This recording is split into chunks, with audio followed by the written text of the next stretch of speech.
Kwa karne nyingi, toharani imechukuliwa kuwa mahali pa moto, ukungu na hofu, chumba cha kungoja cha ulimwengu au kuzimu ndogo. Lakini vipi kama kila kitu ulichodhani unakijua ni tofauti? Vipi kama ukweli kuhusu toharani sio adhabu ya kimungu, bali ni rehema ya kimungu? Leo tunazama katika kiini cha mafundisho haya yanayokosa kueleweka, tukiongozwa na watakatifu waliovuka pazia na kufunuliwa mambo kadhaa wa kadha yaliyopo toharani. Toharani ni nini haswa?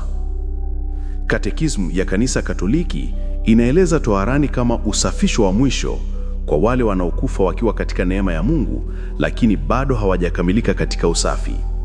Hebu chukulia mfano.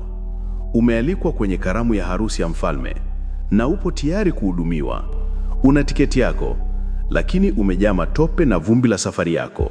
Je, utaingia na uchafu huo kwenye ukumbi wa kifahari wa karamu? Bila shaka hapana. Utasimama mlangoni na kujisafisha. Toharani ni huo usafisho wa mwisho. Ni mchakato wenye uchungu lakini wenye furaha wa kuachana kabisa na kila dhambi ndogo, kila tabia ya ubinafsi, ili tuwe safi kabisa na tayari kusimama mbele ya moto wa upendo wa Mungu unaoteketeza kila kitu. Sio kwamba Mungu ni mkatili, bali ni kwamba anatufanya tuwe tayari kwa furaha ya milele. Kwa kuwa Mungu ni mtakatifu, basi ni lazima roho zilizopo toharani zitakatifuzwe. Mtakatifu Tomaso wa Aquino alieleza kuwa Mungu ni ipsa puritas, yaani utakatifu wenyewe. Kila kilicho kitakatifu, chema na kisitokuwa na doa kinatoka kwake. Hakuna roho inayoweza kuingia katika ushirika kamili na Mungu bila kutakaswa kabisa. Sio kwamba Mungu ni mkali, bali ni kwamba asili yake ni takatifu mno kiasi kwamba chochote kichafu kingeteketezwa au kukataliwa na uwepo wake. Katika kitabu cha Mambo ya Walawi, makuhani walipaswa kuoshwa kwa taratibu maalum, kuvaa mavazi ya kipekee na kutoa sadaka kabla ya kuingia patakatifu pa patakatifu. Watu wachafu walizuiwa kuingia hadi watakapotakaswa. Nabii Malaki anasema wazi, kwa maana yeye ni kama moto wa kusafisha, ataketi kama mfinyanzi na msafishaji wa fedha. Malaki 3:2-3. Watakatifu waliopewa ufunuo kuhusu toharani. Hawa hapa ni baadhi ya watakatifu waliopokea ufunuo kuhusu toharani. Watakatifu Faustina Kowalska, Gertrudi Mkuu, Brigita, Margareta wa Cortona, Yohane Vianney na Mtakatifu Padre Pio. Ufunuo kwa Mtakatifu Faustina Kowalska. Usiku mmoja, Mtakatifu Faustina aliona roho ya mkuu wake wa shirika aliyefariki akiwa toharani. Dada huyo alimwomba amwombee na akafichua mambo mawili. Kwanza, maumivu makubwa zaidi ni tamaa kali ya kuwa na Mungu. Pili, alimwomba sala maalum, sala kwa ajili ya Roho Takatifu toharani, na kusisitiza kuwa ina nguvu sana siku ya Alhamisi, siku ya karamu ya mwisho. Ufunuo kwa Mtakatifu Gertrudi Mkuu. Mtakatifu Gertrudi Mkuu alikuwa na ibada ya kina kwa moyo mtakatifu wa Yesu na alibarikiwa na maono mengi ya kiroho, ikiwemo ufunuo kuhusu maisha baada ya kifo na huruma ya Mungu. Mojawapo ya urithi wake mkubwa ni sala kwa ajili ya Roho Takatifu toharani, ambayo inasemekana aliipokea moja kwa moja kutoka kwa Kristo.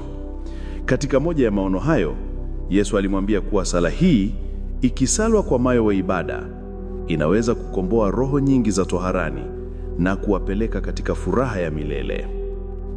Sala ya Mtakatifu Gertrude kwa ajili ya roho toharani. Baba wa milele, na kutolea damu azizi ya swanawe wa kimungu Yesu kwa kuunganisha na misa zote zinazotolewa leo popote duniani kwa ajili ya roho zote takatifu toharani, kwa ajili ya wenye dhambi popote walipo, kwa ajili ya wenye dhambi katika kanisa la ulimwengu mzima, wale liopo nyumbani kwangu na katika familia yangu. Amina. Mtakatifu Brigitha wa Sweden. Mtakatifu Brigitha alipokea maono mengi ya kiroho. Alionyeshwa mateso ya roho zilizo toharani, zikivumilia maumivu ya kiroho na ya mfano.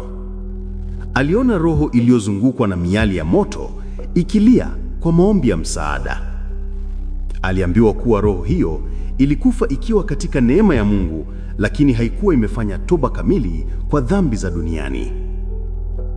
Katika kitabu cha kwanza sura ya 50, Bikira Maria anazungumza na Kristo akimsifu kwa huruma yake na kuomba neema kwa ajili ya roho zilizotoharani na wale walioko duniani. Maria anaonyeshwa kama mwombezi mwenye nguvu, anayesihi roho zenye mateso zipate faraja au kuachiliwa, hasa wale waliokuwa na ibada kwake wakati wa maisha yao. Yesu anamwambia Mtakatifu Brigitha kuwa misa zinazotolewa kwa ajili ya wafu zina thamani kubwa sana na zinaweza kupunguza muda wa roho kukaa toharani.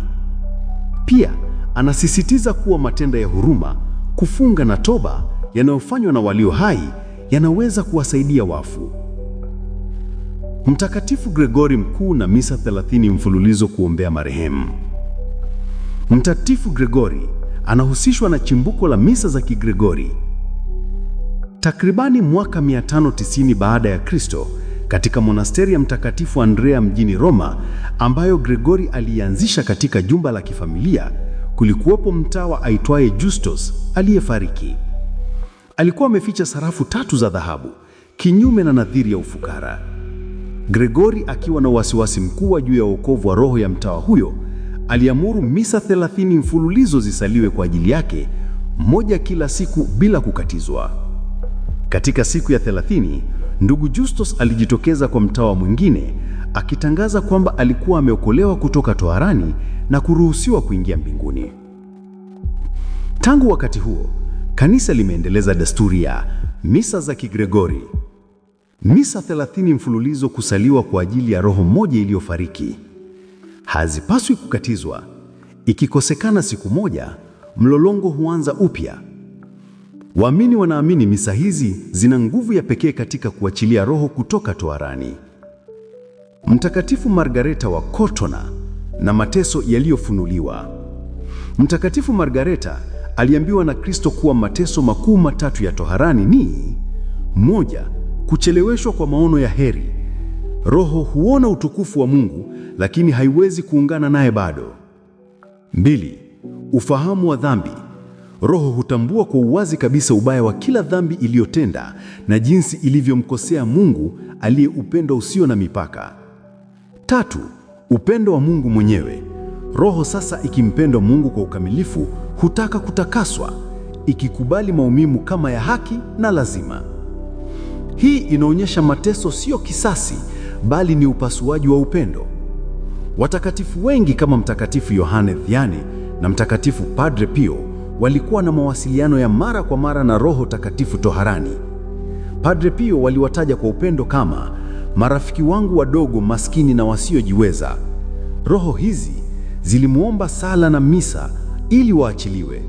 Hawa hawakuwa mapepo ya kutisha, walikuwa ni roho zenye uhitaji, wakithibitisha kuwa sala zetu hapa duniani ni kamba ya wokovu kwao.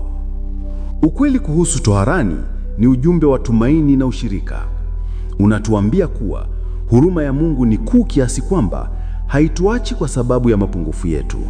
Badala yake, anamaliza kazi aliyoianza ndani yetu kwa upendo. Na sisi sio wasi wasiojiweza. Tuna jukumu.